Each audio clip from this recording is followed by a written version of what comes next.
16 வயசுலேயே 60 வயசு கிழவனை கல்யாணம் பண்ணிக்கணும்னு எனக்கு என்ன தலையெழுத்தா தாத்தா அப்படின்னு தாத்தாவை பார்த்து அனிதா கேட்டா. ஆனால் தாத்தா, நான் எடுத்த முடிவு தான், இதில் எந்த மாற்றமும் இல்லை அப்படின்னு கோவமாக சொன்னார். அப்படி என்னதான் நடந்துச்சு வாங்க பார்க்கலாம்.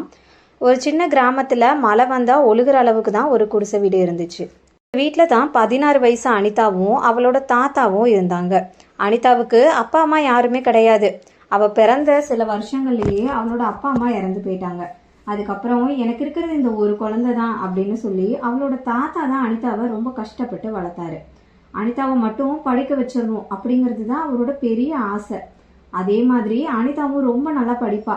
பேச்சு போட்டி, ஓவிய போட்டி, மெஹந்தின்னு எல்லா போட்டிலையும் கலந்துக்கிட்டு பரிசு வாங்கிட்டு வந்துடுவா. ஒரு நாள் அதே மாதிரி தான் ஸ்கூல்ல இருந்து வேகமா ஓடி வந்தா. தாத்தா தாத்தா அப்படின்னு ரொம்ப சந்தோஷம்.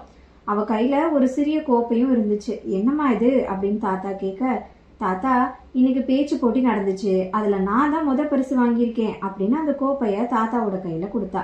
அதோட நிக்காம, தாத்தா, மெஹந்தி போட்டிலையும் நான் தான் ஃபர்ஸ்ட் அப்படின்னு இன்னொரு சான்றிதழையும் எடுத்து காட்டினான். ஆனா தாத்தா அவளை பார்த்தாரு. அதுக்கப்புறம் அவர் முகத்துல ஒரு சின்ன புன்னகை மட்டும்தான் வந்துச்சு. அடுத்த நொடியே அந்த புன்னகையும் மறைஞ்சிருச்சு. சரி, உள்ள போய் உக்காரு அப்படின்னு சொல்லிட்டாரு. இப்போ அனிதாவுக்கு ஒண்ணுமே புரியல. என்னது இது, தாத்தா இவ்வளோ சந்தோஷமான விஷயத்த சொல்றேன், அவர் ஏன் இப்படி பேசுறாரு அப்படின்னு தனக்கு தானே கேட்டுக்கிட்டா. அவளுக்கு தெரியாது, அவ ஸ்கூல்ல இருந்து வர்றதுக்கு முன்னாடியே ஒரு பெரிய முடிவு எடுத்திருந்தாங்க அப்படின்னு. அனிதாவுக்கு தெரியாம நடந்த பேச்சு என்னன்னா, அன்னைக்கு மதியம் ஊர்ல ஒரு பெரிய பணக்கார குடும்பத்தை சேர்ந்த ஒருத்தர் குடிசை வீட்டுக்கு வந்திருந்தாரு.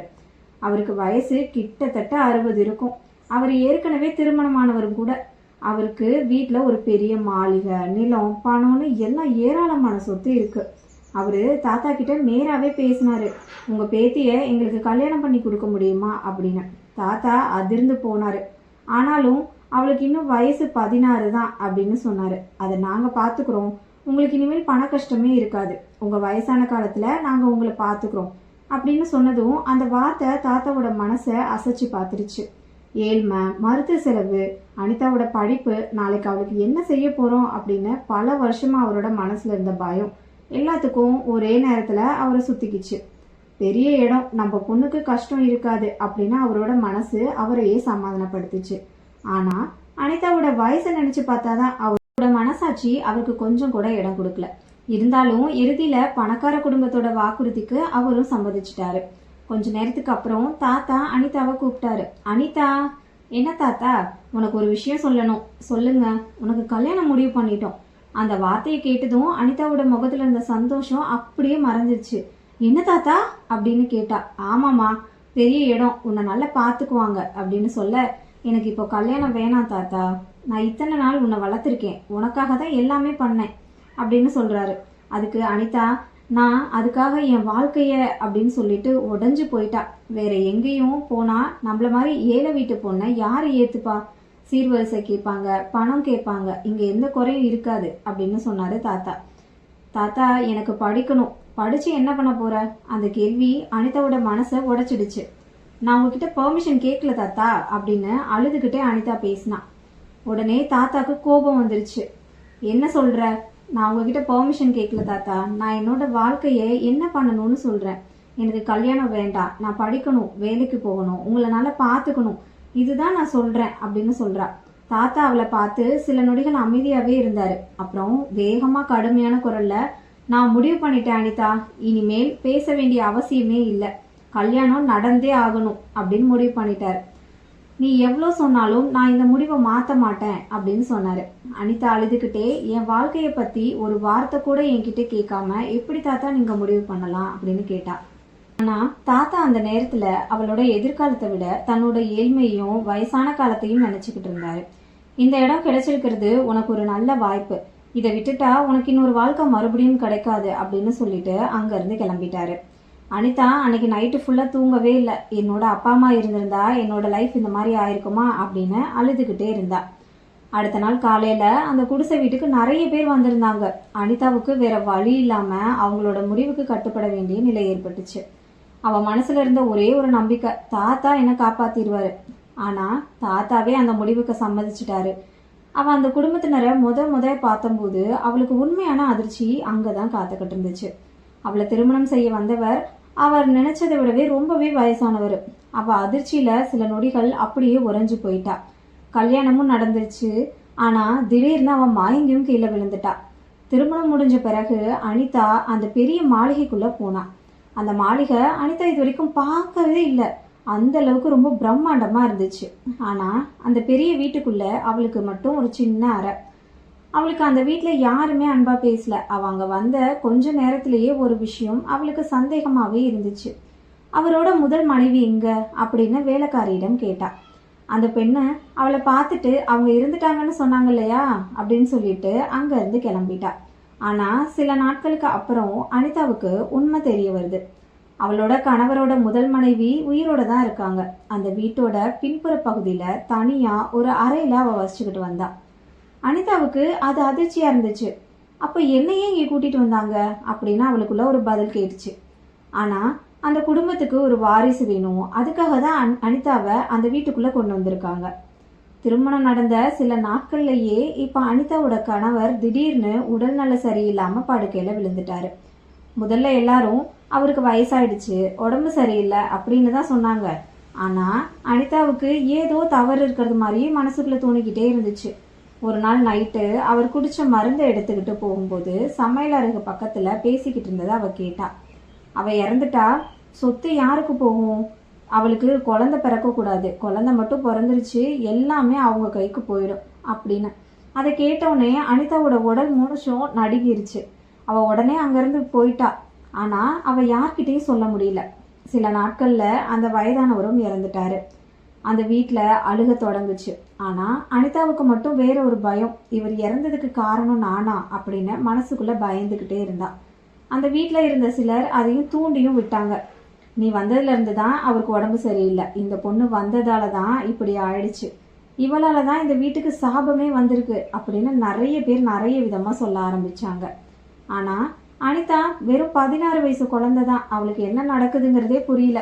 இதுல விதவையோட சடங்கெல்லாம் வேற செய்யணும்னு சொல்றாங்க. அடுத்த நாள் அவளை வீட்டுல இருந்து நடுவுல வந்து உட்கார வைக்கிறாங்க.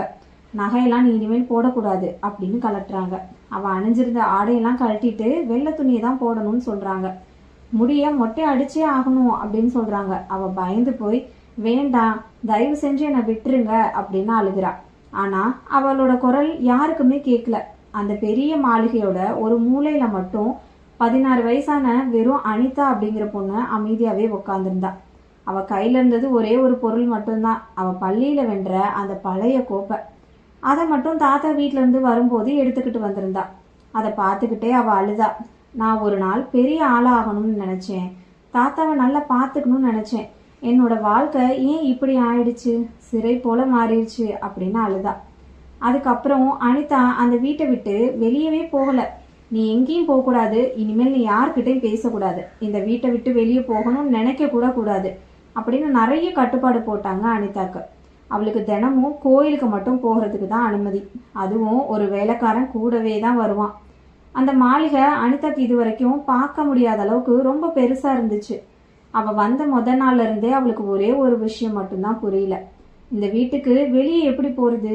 வீட்டுக்கு முன்னாடி பக்கம் ஒரு பெரிய வாசல் இருக்கு, பின்னாடியும் வாசல் இருக்கு, அதுக்கு பின்னால ஒரு பெரிய பாதை, ஒரு பக்கம் வேலைக்காரங்க இருக்காங்க, இன்னொரு பக்கம் சமையலறை, பின்னாடி தோட்டம், அதுக்கு மேல ஒரு பெரிய கேட்டு. ஒரு நாள் தைரியமா அறையில இருந்து வெளியே வந்து வெளியே போகணும் அப்படின்னு நினைச்சு ஒரு பாதையில வந்தா. கொஞ்ச நேரம் போனதுக்கு அப்புறம் பார்த்தா 2 வழி பிரியுது. ஒரு வழியில போனா மாடிப்படி, இன்னொரு வழியில போனா பெரிய பாதை. அவ பயந்து போய் திரும்பி அவளோட அறைக்கே வந்துட்டா. இந்த வீட்டுல இருந்து வெளியே போகணும்னு நினைச்சாலே எனக்கு எந்த வழின்னு கூட தெரியல அப்படின்னு மனசுக்குள்ளேயே அழுதா. அதுக்கு மேல அந்த வீட்டுல இருந்தவங்க அவளை தனியா எங்கேயுமே சொல்ல விடல, வெளியே போக கூடாது அப்படின்னு கட்டுப்பாடு விதிச்சிருந்தாங்க. இந்த வீட்டுல உனக்கு என்னெல்லாம் தேவையோ கிடைக்கும், யாரையும் கேட்காம எங்கேயும் போகாத அப்படின்னு எச்சரிச்சுக்கிட்டே இருந்தாங்க. அவளுக்கு அந்த மாளிகையே ஒரு சிறை மாதிரிதான் இருந்துச்சு. ஜன்னல் வழியா வெளியே பார்த்தா கூட ஒரு பெரிய சுவர், அதுக்கு பின்னாடி என்ன இருக்குன்னு கூட அவளுக்கு தெரியல.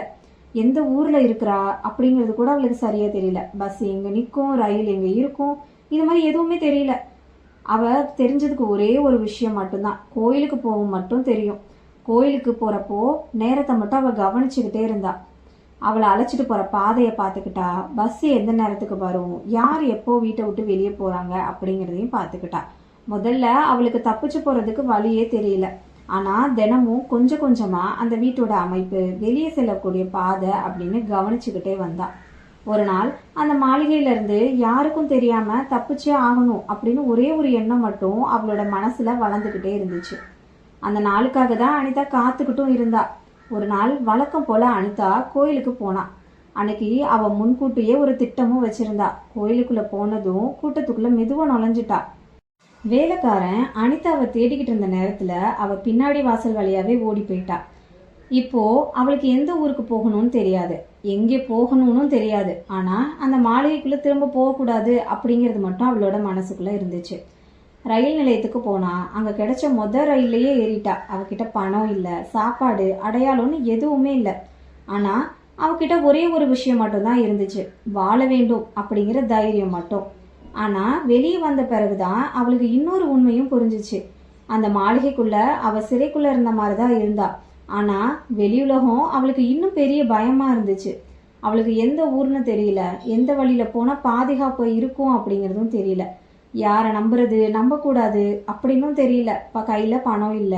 அவள்கிட்ட இருந்தது ஒரே ஒரு சின்ன பை மட்டும்தான். அதையும் இறுக்கமா பிடிச்சுக்கிட்டு சாலையில நடக்க ஆரம்பிச்சா. முதல் நாள் இரவு எங்க தங்குறதுன்னு கூட அவளுக்கு தெரியல. ஒரு பேருந்து நிலையத்துல ஓரமா உட்கார்ந்துருந்தா. சுத்திலும் நிறைய பேர் இருந்தாங்க. அவளுக்கு உலகமே புதுசா தெரிஞ்சுது. கண்ணுல பயம், வயிற்றுல பசி, மனசுல தாத்தாவோட நினைவு. நான் இங்க என்ன பண்ண போறேன் அப்படின்னு நினைச்சிட்டு அழுதா. அடுத்த நாள் காலையில ஒரு சின்ன கடையில வேலை கேட்டா. உனக்கு யார் இருக்கா அப்படின்னு கடைக்காரர் கேட்டாரு.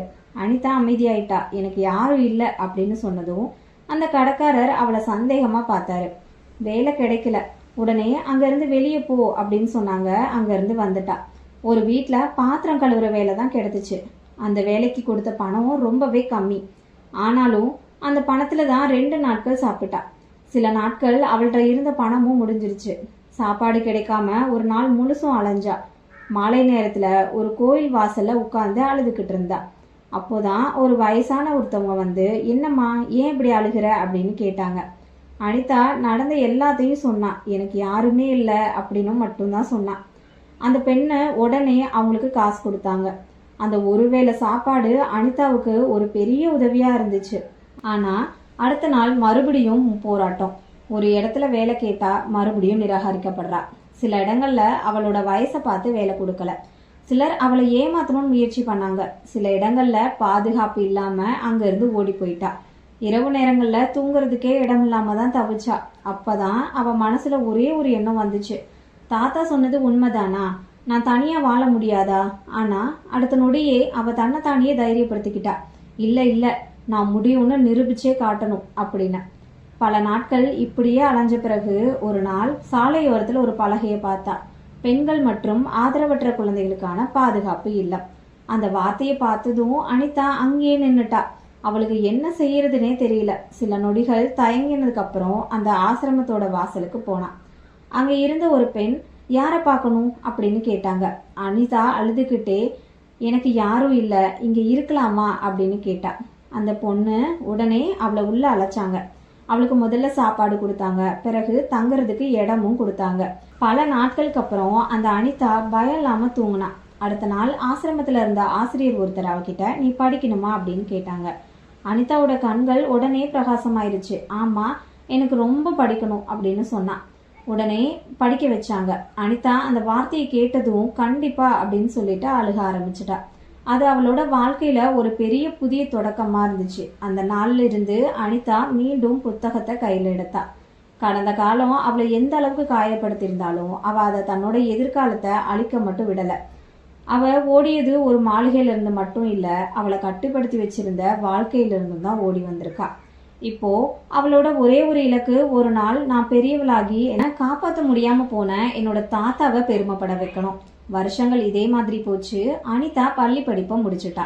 கல்லூரியில சேர்ந்தா. அங்கேயும் முதல் மாணவியா வந்தா. அவ படிச்சுக்கிட்டே வேலை செஞ்சா. அப்புறம் அரசு தேர்வு எழுதினா. அவளோட உழைப்புக்கு பலன் கிடைச்சிச்சு. ஒரு நாள் அவ ஒரு முக்கியமான அரசு அதிகாரியாவே நியமிக்கப்பட்டா. அவளோட பெயர் செய்தித்தாள்லையும் வந்துச்சு. ஏழ்மையிலிருந்து சாதனை படைத்த இளம் அதிகாரி அப்படின்னு. அந்த செய்தியை பார்த்ததுமே அவளுக்கு கண்ணுல இருந்து கண்ணீர் வந்துருச்சு. அவளோட மனசுல ஒரே ஒரு நபர் மட்டும்தான், அது வேற யாரும் இல்ல, தாத்தா. இப்போ நான் உங்களை நல்லா பார்த்துக்க முடியும் தாத்தா அப்படின்னு நினைச்சா. ஆனா அப்போ வந்த செய்தி, அவ ஊருக்கு செல்ல தயாராகிட்டு இருக்கும்போது அவளுக்கு ஒரு தொலைபேசி அழைப்பு வந்துச்சு. உங்க தாத்தா அப்படின்னு எதிரில் இருக்கவங்க சொன்னாங்க. என்னாச்சு அப்படின்னு அவ கேட்க, அவர் இறந்துட்டாரு. அனிதாவோட கையில இருந்த தொலைபேசி கீழே விழுந்துருச்சு. இல்ல இல்ல, அது உண்மையா இருக்காது அப்படின்னு அவ அழுக ஆரம்பிச்சா. ஊருக்கு புறப்பட்டா. வழியில அவளுக்கு இன்னொரு உண்மையும் தெரிஞ்சது. அவ ஓடி போன பிறகு அந்த பெரிய குடும்பத்தை சேர்ந்தவங்க அவளோட தாத்தாவை தேடி வந்திருக்காங்க. உங்க பேத்தி எங்க, அவளை எங்க கூட அனுப்பி வைங்க, அவளை எங்க கிட்ட இருந்து ஒப்படைச்சே ஆகணும் அப்படின்னு தொந்தரவு செஞ்சாங்க. தாத்தா தினமும் பயத்துல வாழ்ந்துட்டு இருந்திருக்காரு. என் பேத்தி உயிரோட இருக்காளா அப்படிங்கிற கவலையிலேயே இருந்திருக்காரு. அந்த மன அழுத்தத்திலையும் தாங்க முடியாம தான் இறுதியில அவர் உயிரும் இழந்திருக்காரு. இப்போ அனிதா ஊருக்கு வந்துட்டா. அந்த வீட்டுக்கு பக்கத்துல வந்த உடனே அந்த பழைய குடிசை வீடு மட்டும் அப்படியே இருந்துச்சு. அவ வீட்டுக்குள்ள போனா. அங்க ஒரு பழைய பெட்டி இருந்தது. அதை திறந்து பார்க்கும்போது அவ ஸ்கூல்ல வாங்கின கோப்பை இருந்துச்சு. அதுக்கு கீழேயே ஒரு கடிதமும் இருந்தது. அனிதா நடுங்கும் கையில அதை எடுத்தா. அதுல தாத்தா எழுதியிருந்தாரு, அனிதா, நான் உனக்கு பெரிய தப்பு பண்ணிட்டேன். உன்னோட எதிர்காலத்தை விட என்னோட ஏழ்மையை பத்தி தான் நான் அதிகமா யோசிச்சேன். உன்னை நல்ல இடத்துல சேர்த்துடணும் அப்படின்னு தான் நான் நினைச்சேன். ஆனா நான் உன்னோட வாழ்க்கையவே அழிக்கணும்னு பார்த்துட்டேன். நீ என்னை மன்னிச்சுடு. நீ எங்க இருந்தாலும் சந்தோஷமா இரு. நீ படிக்கணும்னு ஆசைப்பட்ட, நீ பெரிய ஆள் ஆகணும்னு ஆசைப்பட்ட, அதை மட்டும் விட்டுடாத அப்படின்னு அந்த கடிதத்தை படிச்ச உடனே அனிதா கதறி அழுதா. தாத்தா, நான் உங்களை வெறுக்கல தாத்தா, நீங்க என்னை காப்பாத்தணும்னு தான் நினைச்சீங்க. ஆனா அந்த முடிவு தப்பா போயிடுச்சு அப்படின்னு அழுதா. அன்னைக்கு நைட்டு அவளுக்கு தூக்கமே வரல. என்னோட கணவர் நிஜமாவே எப்படி இறந்தாரு? அவ அந்த சம்பவத்தை பத்தி மறக்க முடியல. அவ அதிகாரியா இருந்ததால பழைய வழக்குகளை எல்லாத்தையும் விசாரிக்க முடிவு பண்ணா. முதல்ல பழைய மருத்துவ அறிக்கைகளை தேடினா. அப்புறம் குடும்பத்துல வேலை செஞ்சவங்கள தேடினா. பல வருஷமா யாரும் பேச துணியாத உண்மைய மெதுவா வெளியே கொண்டு வந்தா. அந்த வயசானவரோட மரணம் இயற்கையானது இல்லை அப்படின்னு அவளுக்கு சந்தேகம் வந்துச்சு. அவரோட சொத்துக்களை கைப்பற்றதுக்கு நினைச்ச குடும்பத்தார்ல சிலர் தான் விஷம் வச்சு கொடுத்துருக்கலாம் அப்படின்னு ஆதாரமும் கிடைச்சது. அதுக்கு மேலா அனிதாவை அந்த வீட்டுக்குள்ள கொண்டு வர்றதுக்கும் திட்டமும் அவங்க தான் போட்டிருக்காங்க. அவளை வாரிசு உருவாக்குறதுக்காக பயன்படுத்தி பின்னாடி அவளையும் குற்றவாளியாக்கிடணும் அப்படிங்கிறது தான் அவங்களோட திட்டம். அனிதா அந்த குடும்பத்துக்கு முன்னாடி மறுபடியும் வந்து நின்னா. பல வருஷங்களுக்கு முன்னாடி அவளை பயமுறுத்திய அதே மாளிகை. ஆனா இப்போ அவ அந்த 16 வயசு சிறுமி கிடையாது. அவ ஒரு அதிகாரி. அவ அமைதியா சொன்னா, அன்று இந்த வீட்டுல என்னை வெளியே அனுப்புனது என் வாழ்க்கைய அழிக்கும்னு நினைச்சீங்க. ஆனா அதுதான் என்னை உருவாக்கி இருக்கு. அவங்க அமைதியா நின்னாங்க. நான் உங்ககிட்ட பழி வாங்க வரல. ஆனா என் தாத்தாவை பயமுறுத்தி கொன்னது, என் வாழ்க்கைய அழிக்க முயற்சி பண்ணது, இதுக்கு சட்டப்படி நீங்க பதில் சொல்லியே ஆகணும் அப்படின்னு அனிதா சொன்னா. விசாரணையும் தொடங்குச்சு. உண்மைகள் வெளியே வந்துச்சு. அவளோட கணவரோட மரணம் தொடர்பாக நிறைய மறைக்கப்பட்டிருந்த ஆதாரங்கள் மீண்டும் வெளிச்சத்துக்கு வந்தது. அனிதாவை குற்றவாளியா காட்ட முயற்சி பண்ணது. இறுதியில விசாரணைக்கு உட்படுத்தப்பட்டாங்க. பல வருடங்களுக்கு பிறகு அனிதா மீண்டும் அந்த குடிசையோட வீட்டுல நின்னா. அங்க யாரும் இல்ல. அவ தாத்தா இல்ல. ஆனா அவளோட நினைவுகள் மட்டும் இருந்துச்சு. அவ வீட்டோட வாசல்ல உட்கார்ந்திருந்தா. தன்னோட பழைய கோப்பைய கையில எடுத்தா. அதை பார்த்து மெதுவா சிரிச்சா. தாத்தா, அன்னைக்கு நீங்க என்னோட கோப்பைய பார்த்து சந்தோஷப்பட முடியல. ஆனா இன்னைக்கு நான் சாதிச்சிருக்கேன். நீங்க இல்லாத இடத்துல இருந்தாலும் நான் உங்களை மன்னிச்சிட்டேன் அப்படின்னு சொன்னா. அப்புறம் அந்த கோப்பைய வீட்டுக்குள்ள பாதுகாப்பா வச்சுட்டு மறுபடியும் வெளியே வந்தா. அவளோட வாழ்க்கை அவளுக்கு ஒரு விஷயத்த மட்டும்தான் கத்துக் கொடுத்துச்சு. ஏழ்மை ஒருத்தரோட கனவை பறிக்க முடியாது. ஒரு குழந்தையோட எதிர்காலத்தை அவளுக்கு பதிலாக யாரும் செய்ய முடியாது. அனிதா தன்னோட வாழ்க்கையை மட்டும் காப்பாத்திக்கல.